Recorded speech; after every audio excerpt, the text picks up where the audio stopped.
What's up, y'all? Welcome back to the Let's Get It Gaming Daily News with your boy JoJo. We have 8 stories on the list for today. I know it's a bit of a long one, but I promise you, I think all these stories are quite interesting and quite worth the news.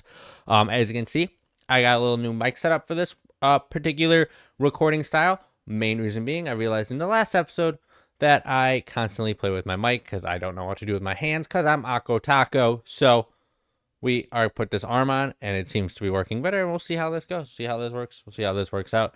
But let's jump into story number 1.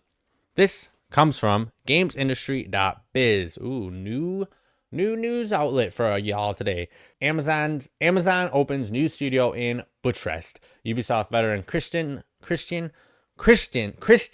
Jesus, Pena to lead Amazon's first internal development studio in Europe. Amazon Games has opened its first studio in Europe, led by former Ubisoft managing director Kristen Pena. Headquarters in Bucharest, the new studio will focus on supporting Amazon's growing portfolio of games and joins already established development teams in Orange County, Montreal, San Diego, and Seattle. Studio head Christine Pena. She has 2 decades she started in QA in 2004, leading to various producer roles before becoming managing director Ubisoft Bucharest from 2020 to 2024. This is, and quote, "I'm thrilled to join Amazon Games at a time when the team is actively building across an exciting roadmap," said Pena. "I've built and led outstanding teams in the past, and I know this area of Europe is a hot spot for some of the very best talent in games." VP of Amazon Games Christoph Hartmann added, and quote, "Expanding our internal development team into Europe was a natural next step for us as we tackle our brand portfolio," end quote. Bucharest is known as one of the top engaging emerging European cities for game development, and we look forward to tapping into the rich talent pool. This was just cool. I want to throw this in there because I actually haven't played any Amazon games or games that they've made, but it is cool that they are getting their first or is opening a new studio, or their first internal studio, I guess, their first internal property. I don't know, whatever. Either way, it's cool. I thought it was worth the report. It's interesting. I'm kind of looking forward to see what Amazon will do with their games portfolio now that they're moving into their own studios. So it'll be interesting. Let's jump into story number 2. This comes from GameSpot's George Yang. Details on PS5 multiplayer FPS Concord coming soon report. There's a chance we'll be given more details about the PlayStation upcoming live service sci-fi game Concord within the next few days. The game's developer is Firewalk Studios, and Concord is its debut title. According to D-Labs, there will a second reveal of Concord within the next 15 days. Whether it would be at a PlayStation Showcase or Summer Games Fest on June 7th is currently unknown. The reveal will reportedly show off some playable characters in Concord, as well as some new gameplay footage. The upcoming info was reported already prepared for the State of Play presentation back in January, but was pulled from it due to issues with Concord's PC version. There's a rumor going around that the PlayStation will hold its next State of Play presentation sometime this month, so it's possible that the new Concord details will be shown there. Concord is also set to launch sometime this year for PS5 and PC. D-Labs has had a consistent track record when it comes to insider information about PlayStation. This includes which games are coming to PlayStation Plus and Until Dawn getting a PS5 and PC version. Earlier this month, D-Labs reported that God of War Ragnarok would be coming to PC, which has yet to be officially announced. This was just an interesting story. I know a lot of people, I don't know if there's a lot of people, but I know this kind of Concord's been on the topic of conversation, and this was the only PlayStation first-party developer releasing a game this year, so I figured it was good to throw it in there to give you guys an update for those of you who are looking forward to it. As I said before, I'm not much of a multiplayer player, but still, it was worth the report. It was worth letting you guys know, and maybe I'll check it out. We'll see. Probably not, but maybe. Anything's possible. Anything's possible. All right, let's jump into story number 3. This comes from GameSpot's Evan Campbell. PlayStation execs believe game development will prioritize immersive narrative over ever-improving graphics in the future. The man who heads PlayStation production and product at PlayStation Studios believes that the future of gaming will be about immersive narratives. In fact, Azid Quizbash thanks developers with focus on emotional storytelling over visual fidelity in the future. So, spotted by VGC, Sony posted an interview with Quizbash that discussed how the video game medium might change over the next 10 years. For creators, the PlayStation executive believes they'll be able to just create so much more emotion in stories. The focus is going to shift from graphics or visuals to immersive narratives and resonate long after the controller is set down. Quizbit is also bullish on AI and how they will affect the medium going forward. Advancements in AI will create more personalized experiences and meaningful stories for consumers, he said. For instance, NPCs in games could interact with players based on their actions, making it feel more personal. Sony also showed off what the PlayStation controller could look like in 2034. That is going to be at the end of this video, so if you're interested to see what that is, stick around. The device features a floating screen thanks to the futuristic VR glasses. However, it's notable that the controller doesn't offer a D-pad or even traditional buttons. So this was interesting. As I said, I wanted to throw this in there because I'm interested to see what they go with stories. I don't think they're gonna give up on graphic fidelity by any stretch of the imagination, but I do think that they are gonna focus more on in-depth stories, as he said, and using AI to kind of work with NPCs, non-playable characters, for those of you who don't know. But I'm interested to see what they do with stories. Maybe they'll get better. Well, not maybe. They definitely will get better. How much better is yet to be seen, but I am looking forward to it regardless. Let's jump into story number 4.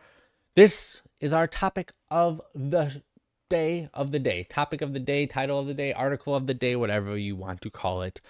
This comes from IGN's Ryan Dinsdale. Neil Druckman says Naughty Dog's next game could, in quote, redefine mainstream perceptions of gaming.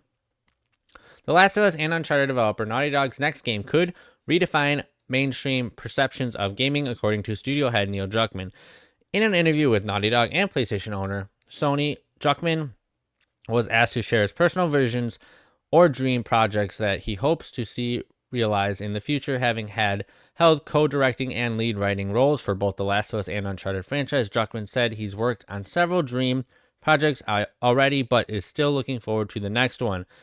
And quote, I am currently excited about a new one, which is perhaps the most thrilling yet, Druckman said. Nothing is known about Naughty Dog's next game externally, but the studio confirmed in March 2023 it has decided on a project. Druckman offered a brief tease of what the game looks to achieve. This is, quote, there's a growing appreciation for gaming that transcends all age groups. Unlike when I was growing up, he began. The shift is highlighted by our ventures into television with The Last of Us, which I hoped would bridge the gap between gamers and non-gamers. The show's success has spotlighted gaming, illustrating the rich, immersive experience it offers. This visibility excites me not only for our current projects, but for broader potential of gaming to captivate a global audience. I'm eager to see how this new game resonates, especially following the success of The Last of Us, as it could redefine mainstream perception of gaming. This is all very captivating, of course, but it sounds as though Naughty Dog plans to make a bigger leap than ever before with the next game. Outside of remasters, remakes, and collections, its last released The Last of Us Part 2 in 2020, Uncharted: The Lost Legacy in 2017, and Uncharted 4: A Thief's End in 2016. I'm super hyped about this. This is super cool to me. I absolutely love to death Naughty Dog games. Everything they have done, at least within the last 10 years, I have been obsessed with, starting from Uncharted 2, and then I went to Uncharted 1, played Uncharted 3, Uncharted 4, The Last of Us Part 2, all incredible. The Last of Us TV show, absolutely fantastic. They just don't miss. I'm telling you, I love every single thing they do. I cannot wait for what they reveal. I'm like itching. I'm itching to see what they come up with because I know it's going to be phenomenal. I know it's going to be an experience of a lifetime, and you could best believe it's going to be played on this channel. So until that day comes, we'll have to wait and see.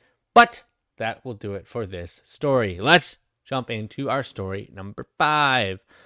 This comes from IGN's Ryan Dinsdale as well. Call of Duty Black Ops 6 confirmed by Activision. Activision has confirmed 2024's Call of Duty Black Ops 6 following a string of teasers and leaks. Obviously, I already went over this yesterday. What the leaks were is a teaser trailer. It showed Mount Rushmore getting vandalized. But this was an official tweet by the Call of Duty Twitter page. A dark new chapter of Black Ops franchise begins. Call of Duty #Black Ops 6. This is cool. I know we're going to get more of an in-depth breakdown of Black Ops 6 after the Xbox showcase. So I'm looking forward to seeing what they offer. It looks cool. As I said yesterday, I'm interested in the story, albeit most people aren't. I cannot wait to see what the story holds. I honestly can't see if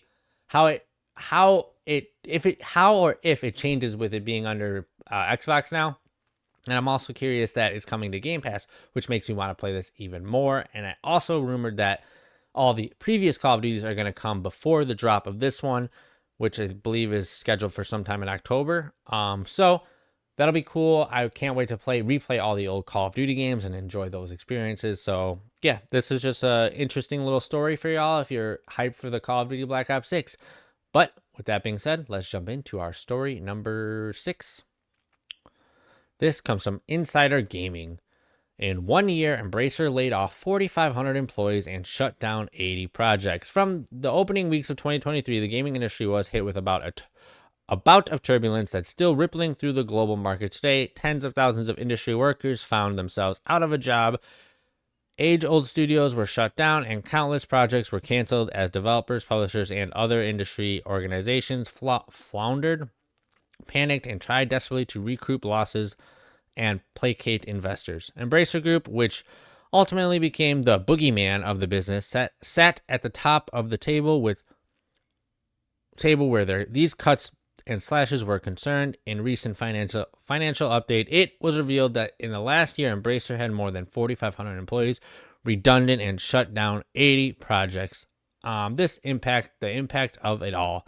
In a recent fiscal report, publishers of Embracer Group, it was almost inadvertently revealed that around 4,500 employees were cut from company books over the last year. That's a whopping 27% of global workforce, and is inactive of the vast changes made by the company since 2023 kicked off. That's crazy. I want to throw this in there. I know it's kind of getting repetitive now and all these layoffs, but that's an insane number. 4,500 employees is ridiculous. That's insane. Embracer Group is like, as I said, it's literally their boogeyman of the industry right now. They are just slashing, hacking, and bashing. And it's sad. It is really sad. Hopefully with them branching off into their 3 other separate studios within Embracer Group, will hopefully save jobs. Something tells me it won't, but all we can do is hope. And as I've said before in all these other videos about these layoffs, as awful and terrible as it is that the layoffs are happening, just try to think of it as a glass half full for all these wonderful creators and developers and everything in between.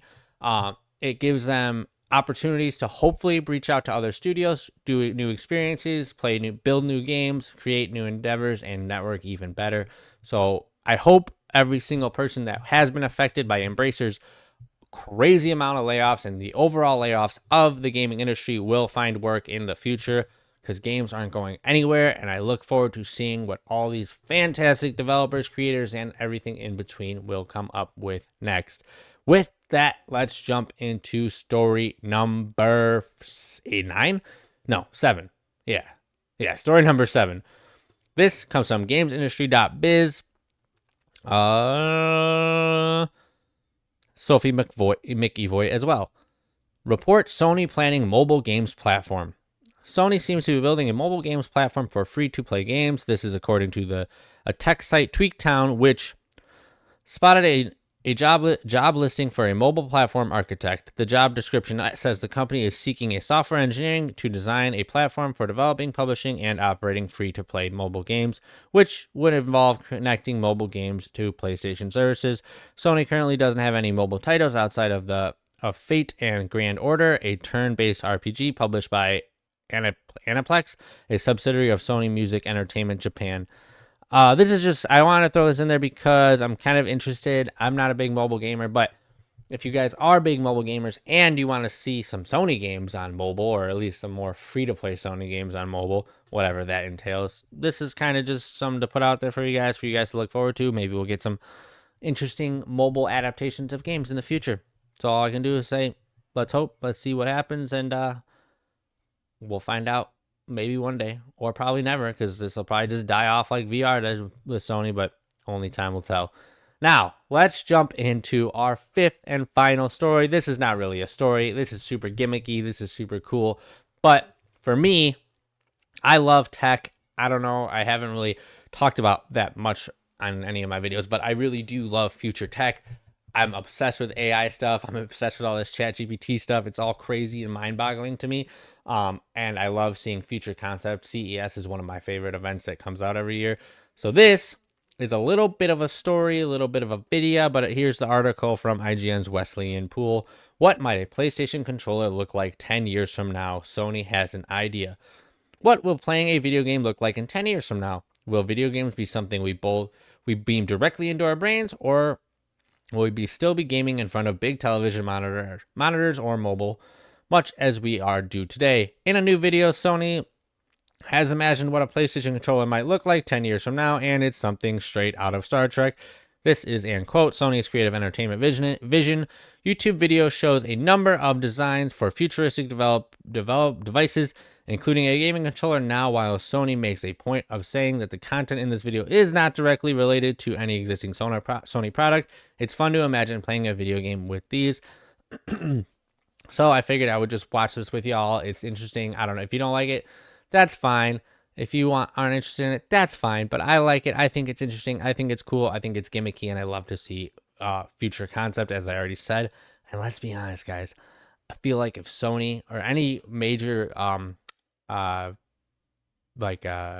hardware innovator is out there, or technologically innovation, when they come up with these concept ideas, the chances are someone somewhere is working on it, and we might get something similar to it in the near future. But let's check out this video. Ready? And 3, 2, 1. Boom. Look at that. All right. And we begin. It's super gimmicky. It's super trailery. It's super commercially, but I think it's fun and cool. How far will only like 3 minutes long. 2 minutes long. Farther and VR glasses. Vision Pros. Sony Pros. The limits? There aren't any. This is so not cool. In time, not in space, not here.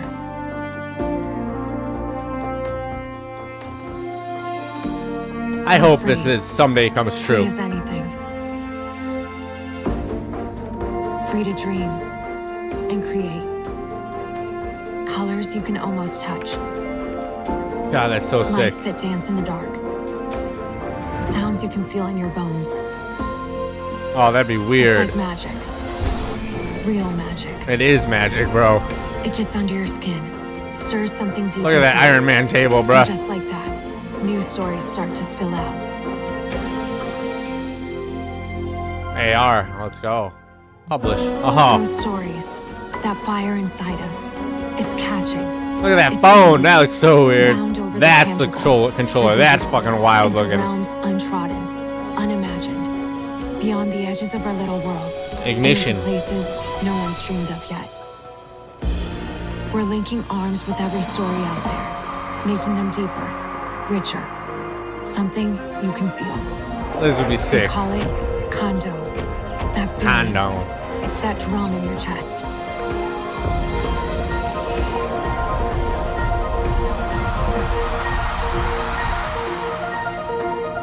Because these dreams, they're not just ours. We're passing them on, handing them down toward a future that thrums with heart. Throngs with heart. Together, into the endless possibilities of Kanto. Condo. Create infinite Create realities. infinite realities. Hashtag condo. Sony. I just want to throw that in there because I thought it was goofy and interesting and cool to see. And honestly, they have a name for it, Condo or Quando. Or if they call it like Sony Infinite line, that would be dope. So I don't know, maybe we'll get some cool Sony tech in the near future in the next 10 years. How sick would that be? They have to be working on some of these concepts if they came up with this general concept idea. So I'm interested to see it. Hopefully we get more. But until then, that is going to do it for this episode of the Let's Get It Gaming Daily News for May 23rd, 2024. I hope you guys enjoyed it. If you did, hit that like button, give me that subscribe, hit that little notification so you know when the next video comes out. I hope you're liking these videos. I know I keep saying that in every video, and this is just constantly reiterating it, but I really, really do hope you are enjoying them. They seem to be getting some attention and some traction. People like to see the gaming news, which is awesome for me because I love seeing it. I love reading about it, even though I struggle for some of these big words or little words or all words, but I'll get better eventually. One of these days we'll get there.